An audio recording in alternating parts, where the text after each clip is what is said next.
thought, that's kind of weird. It seems odd to name a character, you know, in a franchise after a principal character earlier in the franchise.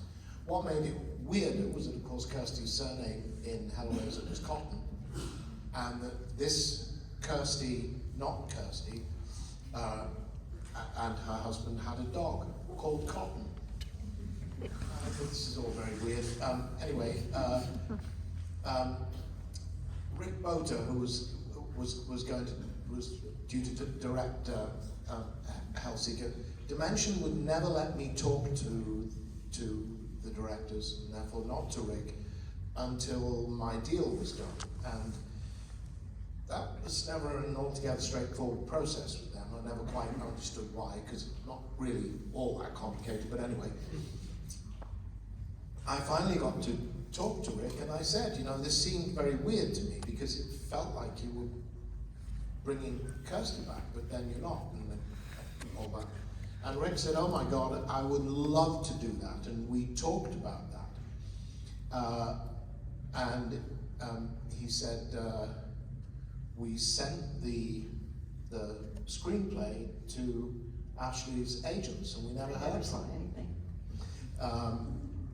And I said, oh, okay. He said, well, it's not too late. I said, oh, do you want me to give her a call? And he said, would you? And I said, sure.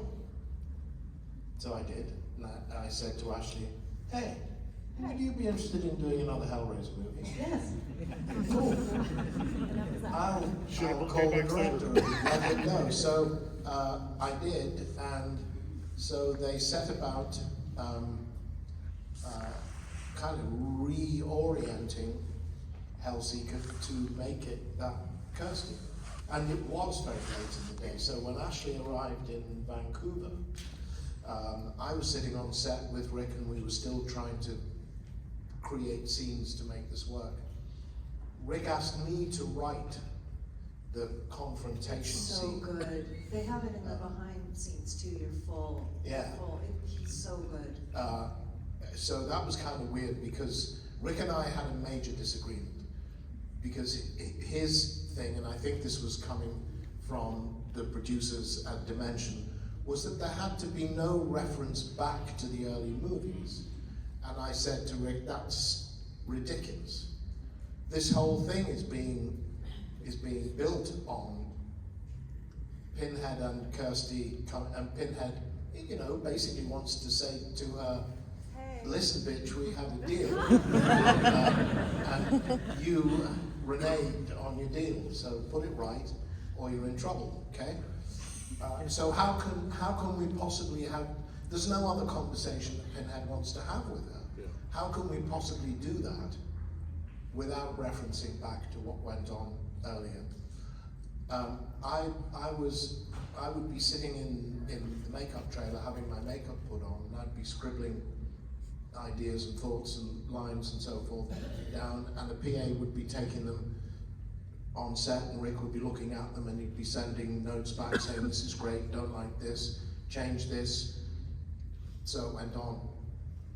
And I wrote the scene with an acknowledgement of past history, because it didn't seem to me to make sense to do it otherwise. Rick shot it in what I call Wimbledon editing, which is you, me, you know, on Ashley, and on me. So you cut here, there. Now I walked off set and I thought, oh fuck, you've just done it, haven't you? Because if you shoot a scene that way, you can edit it any way you want. And I went back on set and I said to him, you bastard, you just edited what you don't want out of the scene. And he said, maybe. Which is in fact what happened. But the footage is on the DVD, isn't it, I think? But he included the whole thing in the extra bits on the DVD. But I think it was coming from the producers rather than him. I think it's a stupid idea. It's a sequel. Why pretend it's not a sequel? It is a sequel. So. Also, I think, you know that picture where you look like a Vermeer painting? he was in makeup and the costume was low, so it did like a shoulderless thing, and I was like, hey, and he posed like girl with a pearl earring. Do you remember that? It's online. It's great. It is, yes. All right, next victim. Microphone. Hello. Thank you guys for coming. Thank you for being in such a great movie. Okay, and you know, as a Clive Barker fan, you guys are top, especially you, sir. So I have kind of like a two-part question. First part, how did you get ready for your roles? And then secondly, Ashley, how were you able to act so well against Doug, who is the exact opposite of Pinhead? A nice, friendly English gentleman, you know, and then there's Pinhead. Shut the fuck up and sit down.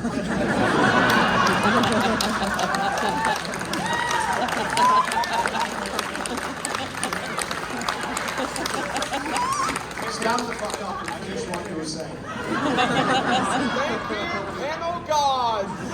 I think it's great. So, yeah. So which do you want answered first? Here, okay, yeah.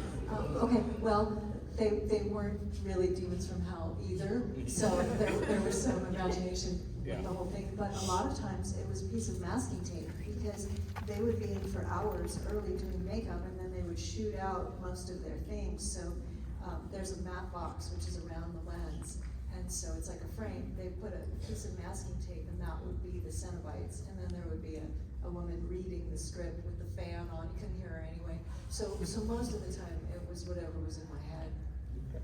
Okay. Yeah, the first scene in the hospital, the Cenobites' arrival, Kirsty, Ashley and I were not on set together at all. Okay. Thank you. But we didn't answer the first part of your question either, did we? Oh, which part? How did you get ready for your roles? How do you get ready for your roles? Well, I sat in a makeup chair for a long time. Well, you know, in the year before, I'd spent a lot of time talking to Clive and, you know, looking at his sketches and getting kind of insights from him, the kind of insights that I could only get from him. He told me to look on Pinhead as a combination of a monk and a butcher, and he said to me, you're a surgeon in a hospital, but this is a hospital with no wards, only operating theatres, and you are also the chief administrator. You're responsible for making everything run on time, and that's who you are. You do both. So you dabble in blood, and you're also the bureaucrat at the top of all this. After I got the makeup on for the first time, I sat in the makeup chair for about 20 minutes and just stared at this thing in the mirror. I mean, I could recognize these, and everything else is gone, and those. And just a lot of sense impressions coming back off him, of just soaking in feelings about him. And that would be it really. And then subsequently the journey of the makeup, which I called the commute. You know, you may not want to do it, but if you want to go to work, you don't have a choice. Kind of led me into a sense of being in the character, and plus the costume. It also helped when I'd walk on set for the first time, people all went, oh my God, and took a step back, you know, which kind of helps reinforce your sense of, you know, infernal superiority. Yes. Well, it's been interesting for me to see when people come up for their signing. Some people have bought the script, you know, and to see the script again has been really interesting because it's very small, it's very tiny, in page length. And I was reminded of that. And I remember saying to Clive when I met him, well, you know, Frank is really barely is a finger line sketch, isn't he?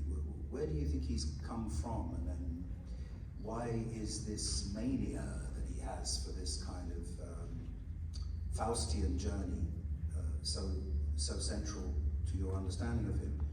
And we jellied around that, but for me, what I began to think of was he's just an archetypal drifter, really. You don't know what his beef is. Why does he want to do that to Julia? Why does he want to do that to his brother? Where's he come from? What's that about? So for me, knowing that there was this quasi-American element to the film, the film sits in a kind of weird world. It's neither quite really American, quite really British, quite really European art film. And I thought, yeah, okay, he's a drifter. Maybe he's on the run from Vietnam or something, or you know, some combat zone. And that's why he needs to be where family are for some reason. So really, for me, that was just a way of thinking: where's his angst come from? And why is he grief-ridden and bitter and ready to do these things? And we started to shoot scenes. I didn't have very many, as I said. It was a very thin script, and there were probably 2 or 3. And I shot them, and I enjoyed shooting them, and went home. And I got a call a couple of days later saying they kind of wanted a bit more with this Frank character thing you're doing. So I said, oh, right, okay. So the pages came through, and I looked at them, and I said, yeah, I'd be happy to do that. And I turned up for a few more days shooting, and Clive came and saw me in the dressing room, and he said, we're really glad you'd be free to do this, and we just want to push his contribution to the film a bit more. He said, but not much more, because you're already earning more than I am on this. So really, the preparation, as Doug says, and as Ashley knows only too well, the film is a budget film that's basically been made in Clive's head.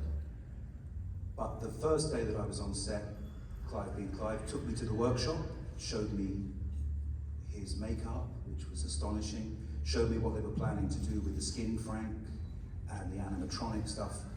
And that, as you say, that sheer surprise, the level of beauty and darkness that was being created just made me think, oh, I know how to drive this guy through the film. So, and we just started playing. And because the script was so elemental and thin, it meant that there was space and time to do little bits, just little bits of improvisation, little bits of organic growth. Say, I'm going to seduce Julia here. I think this is maybe a time when Frank's knife is around, and Clive would say, yes, let's do that. Just slip the bra strap, yes, let's do it. None of that's scripted. And films are made with, good films are made with that awareness of the fact that you must have some slack. And Clive, being the man he was very happy to embrace that. So it's always a journey of discovery, and most experienced actors, you want to take lines away rather than add. Yeah. So I always knew that he pared the script down to a beautiful kind of diamond hard finish. So I just needed to know more about where Frank had come from and what his problems were. So I turned inward for those. Oh, just what he said, you want things not to say. And, I let my hair dry naturally because it was the 80s. So I wanted to let him know. But he was in with us, and I think part of Clive's brilliance is that if you had an idea, he was confident enough in his own creativity, and his own placement, and his own ability to tell a narrative. He was very, very open to collaboration, and I think that makes for so much more than you could ever imagine. Thank you. The perfect example of that is one of the iconic moments of Hellraiser, which is Andy Robinson's Frank's death, all hooked up. The line that Frank in Larry's skin had in the script for the moment before pow was "fuck you." And Andy said to Clive, this this, fuck you, it's a bit, and Clive said, it's awful, isn't it? Yeah. Can we think of something better? And Andy said, in a moment, Jesus wept, jumped into his head, and he suggested Jesus wept, and Clive said, brilliant. Could not be better. Absolutely. Go with that. So that iconic moment is a result of improvisation, and Clive not taking a position of saying, absolutely not. You will say what I wrote in my screenplay. Absolutely open to that suggestion. And it is perfect. And I think it's also worth to just embellish that very same point is you can never transcend the original material. You can improvise, you can get rich on that. But if the basic ideas are done, or if the structure's not strong, then you can improvise all day long. You're still going to have a pile of tosh. You start with a very, very fine idea that is effectively a very classical one. You know, it's a hero's journey into hell. Who am I? Where are my main drives from? It's very Freudian. And so because the material, the concept is strong, then any improvisation you make around it will have those roots, you know. That's for any budding screenwriters or for anybody who's movie making. If the basic concept isn't strong, you can't rely on actors to dig you out. They won't. They'll just hide. And they'll do the least possible. Yeah, don't look at me. Yeah. Anyway, that's it. Thank you, thank you. All right. Next, Thank you. Next victim, come on up.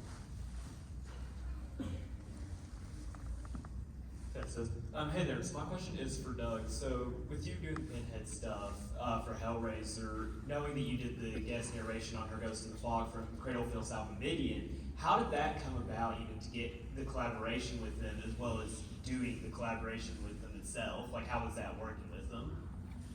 Well, then making Midian would kind of was a tribute to Nightbreed.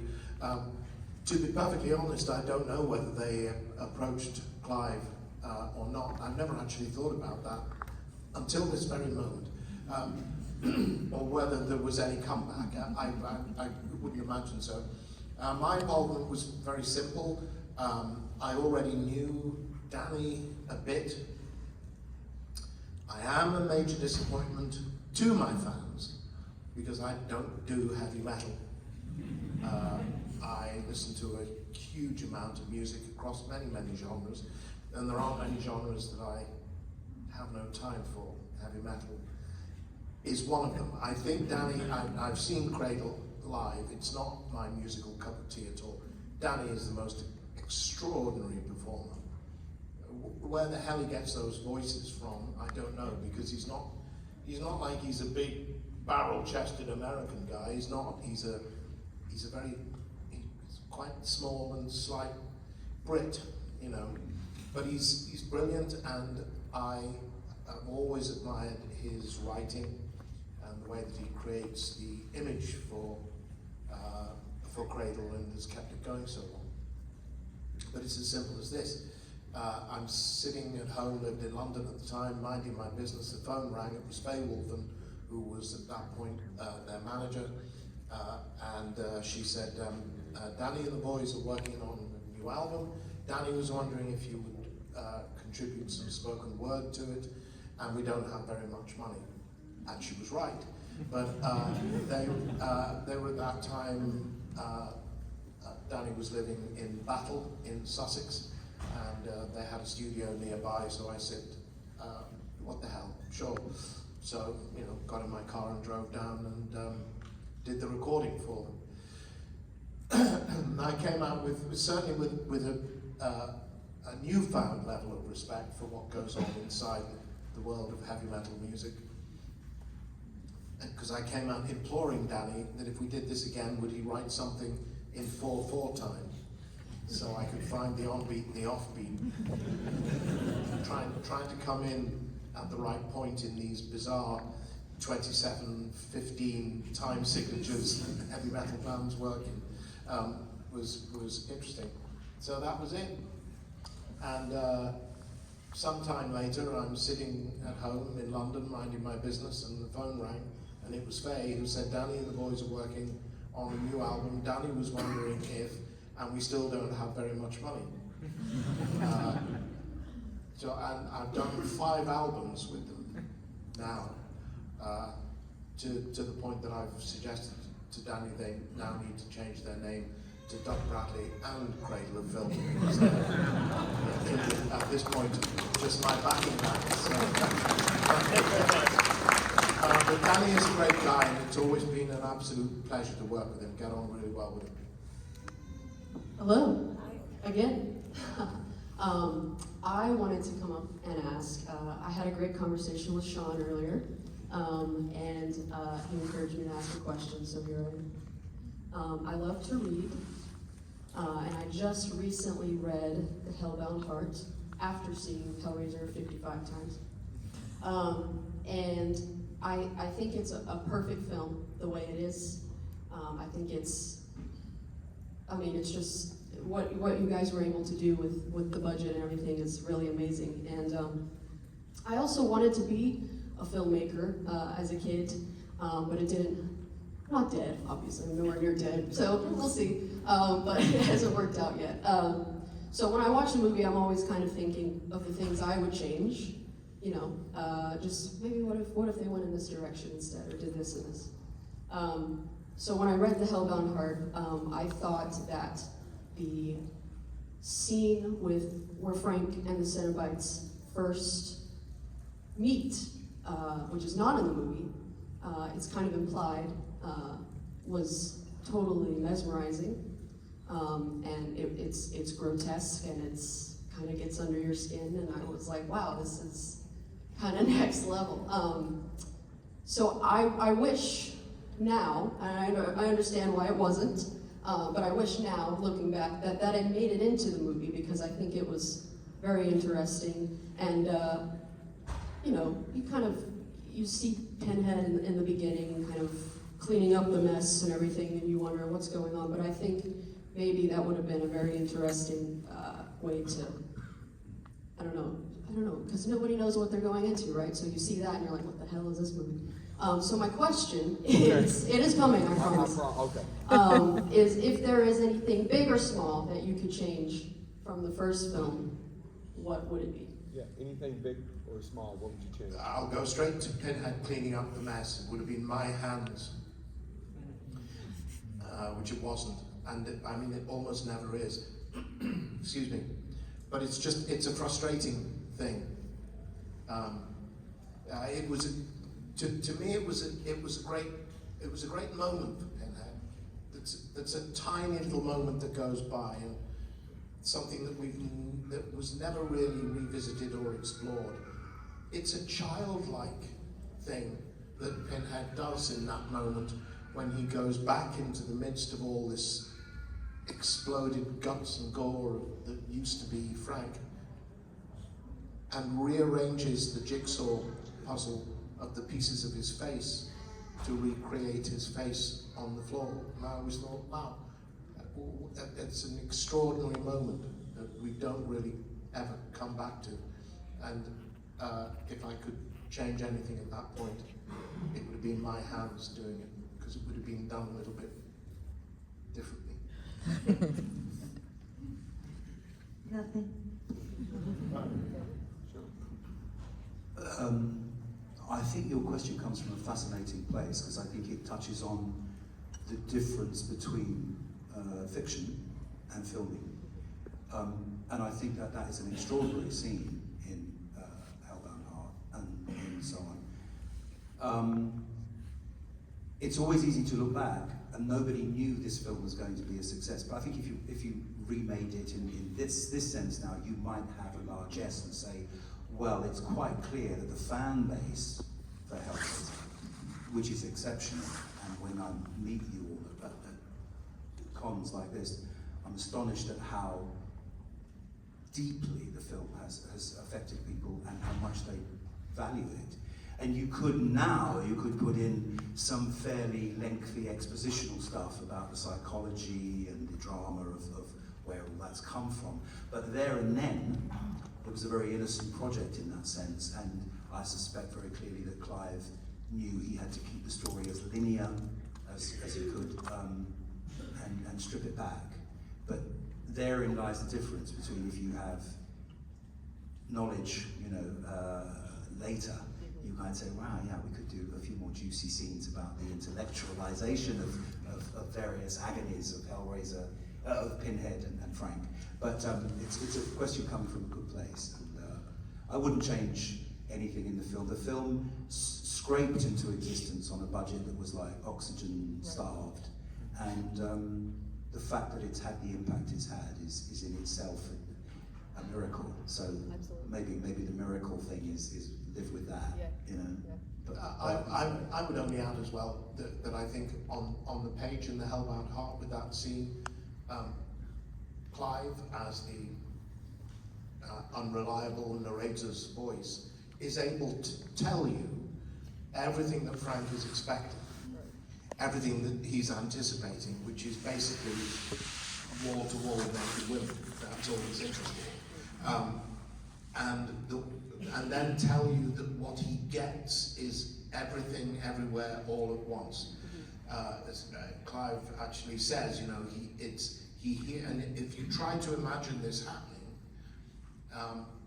every conversation that he ever had with anyone, every overheard conversation, every piece of music he ever heard, etc., every experience you ever had, all happening to you, all at the same time, while at the same time being able to feel, he says, he could feel every dust mote touching his skin, all his senses heightened until he's on, and he's orgasming all over the place as well, but not uncontrollably and not in a pleasurable way, until he's actually on his knees begging for this to stop, because the world of pain and pleasure that the Cenobites have given him is not what he's expecting.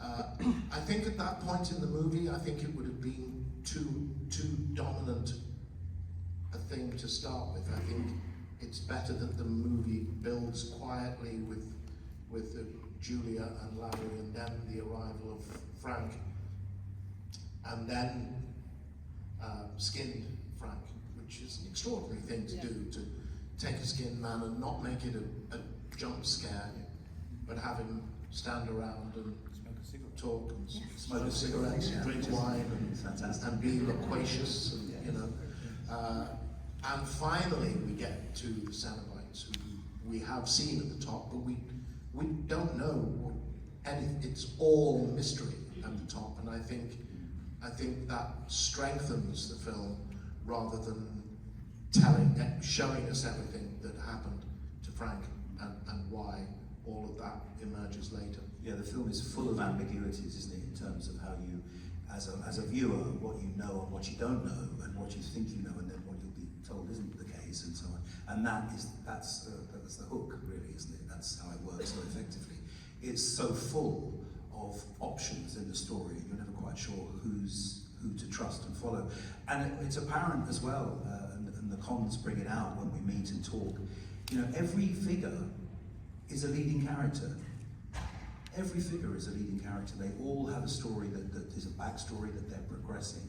And that, again, is a great sign of good writing, and it gives all the actors in it, energy to play their stuff. Then you're not just supporting in some meaningless way. Everyone has a psychological role in the film and a weight, which is great. Well, no, that was actually in the script as well. Each character they spoke with their own cadence. They had their own hopes and dreams and conflicts and desires and obstacles, and it was phenomenal. Each person was so specifically written. A lot of times you'll read a script and the cadence is the same. It's the author. And he managed to make each of us so specific. It was beautiful. It was incredible. All right, thank you so much for your Thank you so question. much. I really want to get through, because we only have like 5 or 6 minutes, so let's try to get through the next ones, because I kind of want to, cutting off there, but I kind of want to get through these as quick as possible. Hello everyone. Hi. Hi.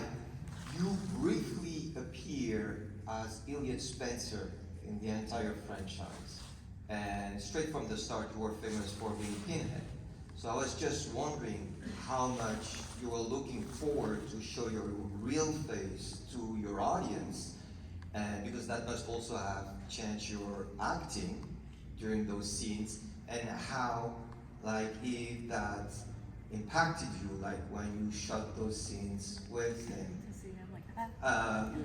If you talked about it before, if you were moved by seeing him for the first time, maybe with his real human face, things like that. Oh, energetically, I feel like he comes across, whether he's in makeup or not. I think that's why he's so brilliant at that role. I think you transcend whatever obstacle makeup might have. Your essence actually shows up no matter what.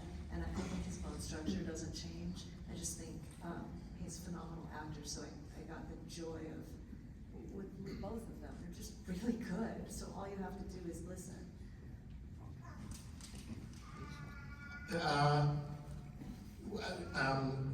Where to begin with it? We have not talked about the backstory prior to Hellbound. So, talking to Clive, I knew that Pinhead had been a man. Specifics were never discussed. I don't know that Clive had a specific backstory in his mind at that point. So I didn't know, whether he had ceased to be a man 3 days ago, a couple of months ago, 10 years ago, 1,000 years ago. I didn't know. Only that this had happened.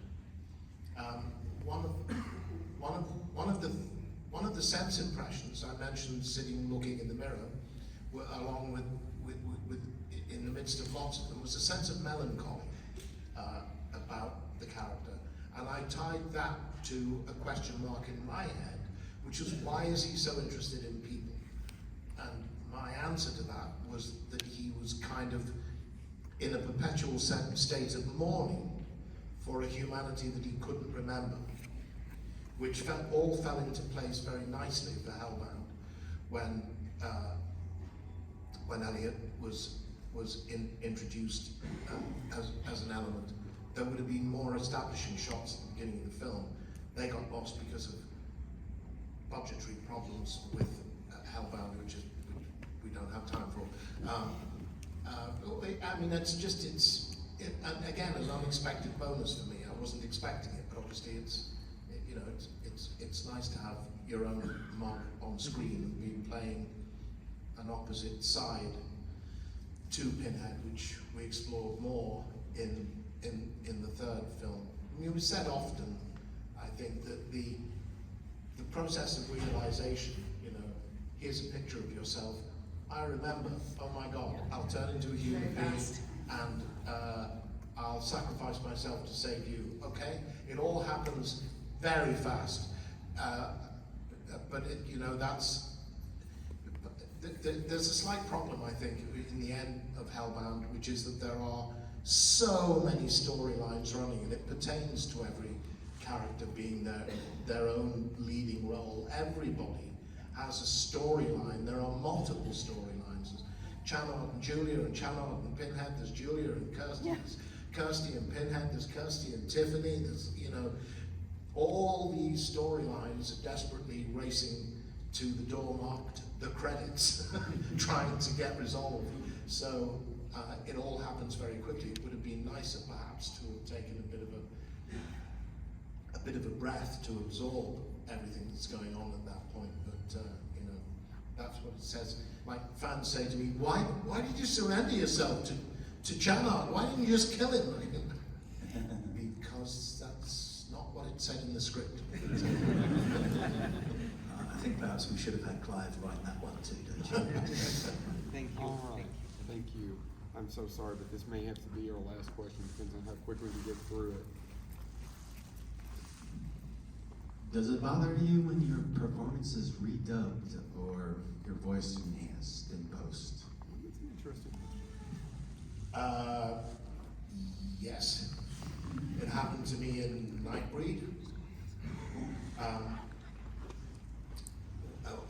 One of the many things that went weird with Nightbreed was I got a phone call basically saying, we need to ADR your lines as Lylesburg, which isn't unusual. I mean, that's very common. But they were basically telling me that it wasn't going to be me. Now, I'd like to think that it wasn't a reflection on my performance. I think what they were telling me was, we're not about to fly you first class to LA and put you up in a nice hotel for 3 days to do this when we can get Joe from up the road to come in and do it for studio rates, you know, a couple of $100 maybe. So I knew when I went to see the film it wasn't going to be my voice, and when it's not your face, as it were, because of makeup, and it's not your voice, and he acquired a German accent, because I think a studio executive fell out of bed and thought, oh my God, Lylesburg, he's German! Because if it was ever a thought in Clive's head, it was not a conversation we ever had. It was not an intention. As far as ADRing Pinhead, again, after we made Hellraiser, I get a phone call, would you go into Delaney Studios in Soho and re-record all your lines? Sure. In I went, did it. We filmed Hellbound. I get a phone call, we need to ADR all your lines, go to Delaney Studios. Sure. I walked in, it's pretty much the same guys, and they said, hi Doug, you know what? We wish we'd known there was going to be a sequel, because we'd have taken notes. We have no idea what we did to make you sound like Pinhead. So they reinvented it from the ground up at that point. Hellraiser 3, shot in North Carolina, reshoots in LA. Would I go into a studio in LA while I'm there and re-record all my lines? Sure. In I walk. They say to me, hey, hi Doug, so what is it we need to do to make you sound like Pinhead? I'm just a lip flapper. I have no idea, unless you can find someone at Pinewood if they've kept production notes. And we wound up shooting Deader and Hellseeker back to back, Hellworld back to back in Bucharest. So I think it's been different in every single film in terms of Pinhead's voice. It was always my voice, but I knew it had been altered slightly. I don't exactly know how. But people say, fans ask me, is that your voice? My answer is always, I'm good, but I'm not that good. Thank you so much. Either one of you have anything to add? Okay. One last question. I'm so sorry. I'm sorry, ladies. I'm so sorry. I apologize. I know they partially pay me to be an asshole. Thank you guys for being here and being as friendly and willing to speak with us as you are. Not everyone is, so that's really appreciated. So my question is, with this franchise and story being as well loved as it is, what are some of your favorite experiences from your life that has opened the doors for you to have? Like a fan experience, or whatever your favorite experiences are. Yeah. It's like, so the movie has opened up so many doors and so many experiences for you in your lives, hopefully. And he was asking what your favorite experience it has been, if you don't mind giving us like a quick, like this was great, or a fan experience, or something that it's opened the door to that was wonderful, and you can't. Your top experience. It's a very existential question. It is. Well, I'll go to doing publicity for Hellraiser 3. And I agreed that I would do a number of publicity appearances in makeup and costume. And one of those was for the MTV Music Video Awards. They used to film inserts in advance for the celebrities who were not on the list. David Spade was in charge of the list. And if you weren't on the list, you weren't getting in. So they would have celebrities who wanted to get into the music video awards, but they couldn't because they weren't on the list. And so they struck on the idea that it would be great to have Pinhead trying to get into the music video awards, but he couldn't because he's not on the list. So it was me, Roseanne, Andrew Dice Clay, and some bloke from Liverpool called Ringo Starr. So we put the makeup makeup and costume on in a hotel room in Beverly Hills, got in a limo and went to UCLA. That's a story in and of itself, because we had to stop at an optometrist's to get the contact lenses. So it was a moment.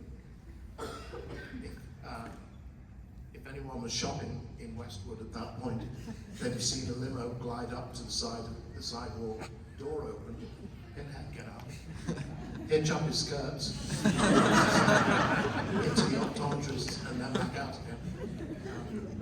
I also developed a game riding around in the limo, which was if you come up alongside another vehicle or at a stoplight, if I got it right, I could just zzz the window down and look across. And if the stoplight changed at the right point, then zzz, so I arrived at UCLA and, feeling, pretty good about life in general, and I got out of the limo and PR girl came up and said, we're thrilled to have you here, it's wonderful, it's great, we can just bring you over here, just take you into the auditorium for the time being. Elton John and Eric Clapton are rehearsing at the moment. And Ringo's here. And I came around the corner. You know that I'm from Liverpool, and I was born in Liverpool in 1954. I was 7 in 1962 when Love Me Do charted. The Beatles wrote the soundtrack of my childhood, and John Lennon wrote the soundtrack of my late teenage and early 20s. I'm remain besotted by the Beatles. So I come round the corner, and Ringo, who had a strange turban thing on his head, had his back to me, and was talking to a few guys who saw me coming, and I could see them going to Ringo. And this is my moment. Ringo turned round, and he looked at me, and he said, "Hey, it's Pinhead."